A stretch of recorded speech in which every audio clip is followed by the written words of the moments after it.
Perfect माणूस असतं का कुणी? मला तरी वाटत नाही. परफेक्ट जोडीदार, परफेक्ट मैत्रीण किंवा मित्र, परफेक्ट भावंड, कोणत्याही नात्यात परफेक्ट माणूस कुणीच नसतं. कारण पूर्ण चांगलं किंवा पूर्ण वाईट कुणीच नसतं. आपण सगळे ग्रे आहोत. परिस्थितीनुसार आपण आपली मतं बदलतो, वागणं बदलतो, आपले निर्णय बदलतो. इतरांबद्दल आपल्याला काय वाटतं ते सुद्धा आपण प्रसंगानुसार बदलत जातो. मग जर आपणच स्वतः परफेक्ट वागू शकत नाही तर आपण तीच अपेक्षा दुसऱ्याकडून कशी करतो? पण करतो. आपल्याला आपण घेतलेले निर्णय कायम योग्य वाटत असतात, आपली मतं योग्य वाटत असतात. तेच समोरच्याने केलं की त्याबद्दल आपल्याला लगेच प्रश्न पडतो, असं कसं?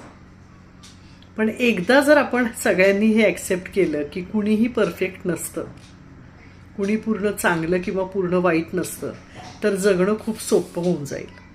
काय वाटतंय तुम्हाला?